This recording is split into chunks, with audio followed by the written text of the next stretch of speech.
Well, Canada is heading back to the negotiating table as we hope to strike a deal on NAFTA.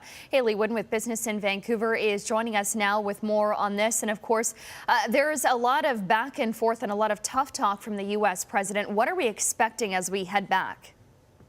These are going to be tough negotiations, and it really does seem like Canada is going to have to make some concessions. President Trump took to Twitter over the long weekend to say that politically the U.S. does not need Canada in this deal. He also said that if the U.S. doesn't get a fair deal this week or at any point in the future, that he's prepared to leave Canada out. And further to that, he also had a warning for Congress not to interfere in the negotiations, and if they do, that he'll simply move to axe NAFTA altogether. Now, there's a lot to unpack here. The U.S. has notified Congress of its intention to move forward with the U.S.-Mexico agreement. The door's open for Canada to join that, but of course the question now is at what cost, and is it in Canada's favor politically, economically, to sign on to whatever deal the U.S. is pushing for?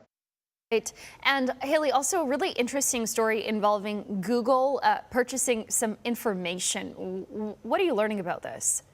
It's a very secretive deal, but according to Bloomberg, Google purchased a lot of purchasing data from Mastercard users. This is users of credit cards and debit cards. The deal's reportedly worth millions of dollars, and in theory, it seems that Google's after offline purchasing data, the holy grail here sort of being the ability to pair that offline purchasing behavior with online purchasing behavior. Now, Mastercard has denied any suggestions that the data allows someone to pick out exact purchases, but of course this raises very serious privacy concerns. People may not want their offline and online purchasing behavior to be paired, for one. There's also questions about whether it's in the fine print anywhere, if you signed up for a MasterCard at any point, whether you are allowing your own personal data to be shared. And there's also a question of whether you can opt out of this. A lot of questions at this point, not a lot known on this deal, but could have serious privacy implications.